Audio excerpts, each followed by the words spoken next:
Lanjut. Wa an Amir bin Rabi'ah radhiyallahu anhu qala ra'aitu Rasul sallallahu alaihi wasallam yusalli ala rahilati haitsu tawajjahat bihi. Zad al-Bukhari yumi'u bi ra'si wa lam yakun yasna'uhu fil maktubah. Kata Amir bin Rabi'ah, saya pernah melihat Nabi sholat di atas kendaraan, ke arah kendaraannya itu. Itu hadisnya riwayat sahihnya begini. Tapi ada tambahan riwayat lain, beliau ruku dan sujud pakai isyarat. Bapak dan Ibu sekalian, ini hadis yang kita pakai ketika kita naik kendaraan. Kita sholat sesuai dengan arah kendaraannya. Kalau naik pesawat ya duduk sesuai tempat duduk pesawatnya, nggak usah miring-miring. Nggak bisa kita miring di pesawat itu. Kalau di kereta mungkin masih bisa, di kapal laut mungkin masih bisa. Ini yang di pesawat nggak bisa. Mobil nggak bisa. Kita udah pasti duduk begini madhep kiblat, nanti dia belok, udah. Selama di kendaraan madhep mana aja boleh. Kok begitu? Bukankah syarat sholat madhep kiblat? Dalam kondisi normal, fikih berlaku normal. Dalam kondisi tidak normal, fikih berlaku tidak normal. Normalnya orang sholat di masjid, di rumah harus madhep kiblat. Kalau tidak normal di kendaraan, menghadap kemana saja. Ini juga berlaku nanti kiasnya Pak, analognya.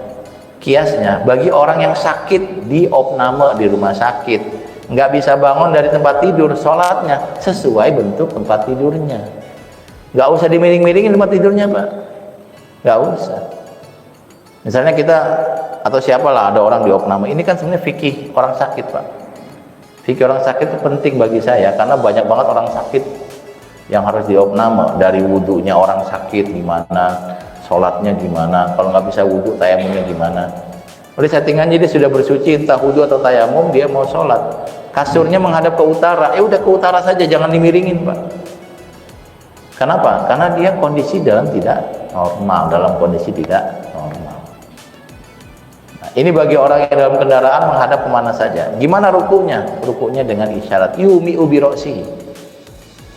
Misalnya gini, Allahu Akbar, Sami Allahu liman hamidah. Nanti pas sujud lebih dalam, Allahu Akbar. Jadi lebih dalam ruku. Isyaratnya gitu sih. Tambahan dari saya, bagaimana kalau yang mau sholat itu adalah supir atau masinis atau pilot? Sama. Bagi pilot, dia sholatnya ya di tempat di kokpitnya itu. Jangan kemudian dia sholat tinggalkan kokpit, wudhu dulu, nggak boleh, nggak boleh. Lalu nengok ke belakang, Bapak Ibu sekalian, luruskan softnya, lah malah jadi jamaah di malah jamaah di kapal, di pesawat. Nggak usah, sholatnya begitu. Bisa. Nabi Muhammad naik kendaraan sholat, dia jadi supir, beliau supirnya gitu loh. Cuma kendaraannya dulu onta ya Pak ya. Jadi lebih. Kalau sekarang kias aja. Ini bagi orang-orang yang bekerja sebagai sopir truk yang mengangkut komoditas dari daerah. Masa mereka nggak sholat? Harus sholat. Gimana sholatnya? Ya kalau bisa berhenti, kalau nggak bisa sholat di mobil. Boleh? Boleh. Ini Nabi mencontohkan. Kan Nabi cuma sekali cukup. Kalau Nabi melakukan berarti boleh. Kan bukan berkali-kali, cukup. Maka bagi yang bekerja sebagai pilot, sebagai masinis, sebagai supir bus misalnya, ya sholatnya kalau bisa berhenti di tempat rest area silakan, tapi kalau dalam kondisi nggak bisa karena macet dan seterusnya, ya sholat sesuai yang bisa dia lakukan. Tentu saja rukunya gimana? Sambil nyetir gini bisa Pak, bisa. Ini Allahu Akbar, lihat ke depan, ya Allah gimana? Allahu Akbar. Ini berlaku kalau lagi macet. Saya kasih contoh settingan Pak ya, ini yang waqi'i yang terjadi betul. Jadi ketika MRT Lebak Bulus dibangun tuh macetnya Masya Allah luar biasa macet Pak. Dan saya bersyukur itu nggak terlalu lama ya. Saya pernah dari Kondangan di JCC mau ke Lebak Bulus itu jaraknya nggak terlalu jauh. Jadi jalannya itu habis salat asar.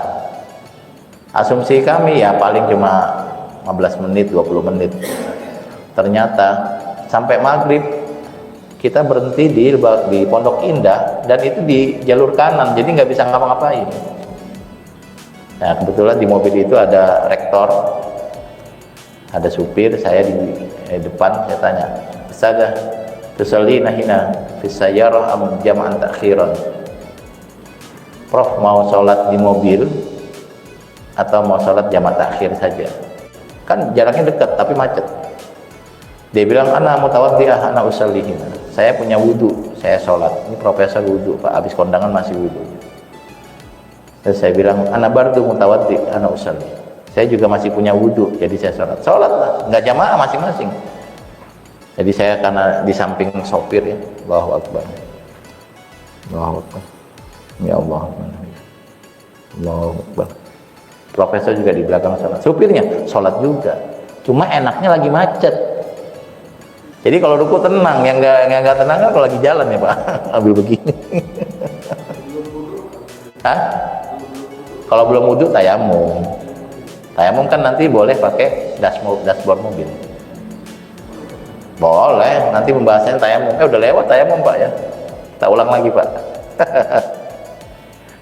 Jadi tayamum itu pakai, Al-Quran bilang fatayammamu sha'idan thayyiban. Tayamumlah kamu dengan segala sesuatu yang suci. Sha'id itu sesuatu yang ada di atas bumi.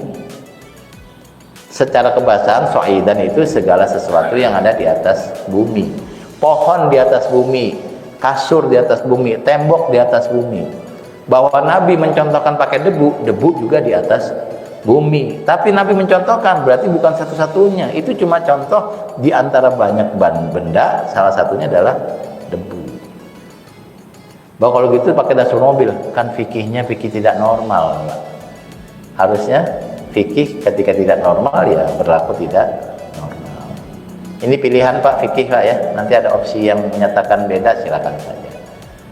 Nah, hadis ini menyatakan kalau dalam kendaraan boleh sholat menghadap kemana saja. Ini dikiaskan bagi orang yang sedang diopname, tidak perlu mengubah posisi, apalagi kalau banyak alat yang nempel di badannya. Ada colokan-colokan pasti belokin malah copot ya. Harusnya sholat malah disolatin. Sesederhana itu Pak. Fikih itu asik, semakin baca fikih semakin gampang, semakin menyenangkan hidup kita. Saya jamin. Makanya orang itu kalau ngajar fikih bukunya kecil itu satu opsi Pak. Tapi semakin besar buku yang dibaca, semakin banyak opsi-opsi. Kita akan punya pilihan. Mirip kayak saya cuma tahu kalau ke Surabaya naik kereta doang, tapi ternyata bisa naik motor, bisa naik ini gitu. Bahkan kereta juga nanti bisa milih tiket. Kalau zaman dulu kan kayaknya nggak punya pilihan kecuali yang biasa kita beli. Nah, semakin banyak membaca fikih semakin asik hidup. Saya jamin, karena sampai sekarang saya menikmati hidup karena fikih ini. Nah, bagi orang-orang yang mengantar komoditas dari daerah ke Jakarta tiap hari, sholatnya gimana? Ya sebisa mungkin berhenti di rest area. Kalau nggak bisa, sholat di kendaraan. Tapi kan belum wudhu, ya kalau tahu dia mau sholat ya wudhu dulu sebelum jalan. Tapi kalau nggak sempat wudhu, ya tayamum dengan dashboard mobil. Segitu Pak, banyak banget opsinya. Kalau sulit juga, udah sholat jamaah aja kan musafir, itu lebih gampang lagi. Banyak banget opsinya, asik sekali. Saya tuh sebenarnya kalau memang ada kesempatan, saya pengen ketemu sama pilot-pilot Pak. Saya pengen tahu caranya sholatnya pilot itu, pengen tahu. Karena untuk merumuskan fikih itu penting bagi saya untuk tahu dulu bagaimana kondisi di atas. Karena setahu saya matahari itu susah nentuin tenggelam sama enggaknya Pak ya. Ini kita di atas nih. Mean time kita mungkin sudah waktunya asar, tapi matahari mungkin masih, atau sudah maghrib, tapi matahari masih kelihatan gitu. Maghrib itu kan syaratnya matahari tenggelam. Tapi kalau kita di atas pesawat kan kayaknya sih mataharinya kelihatan. Nah, saya pengen tahu gitu.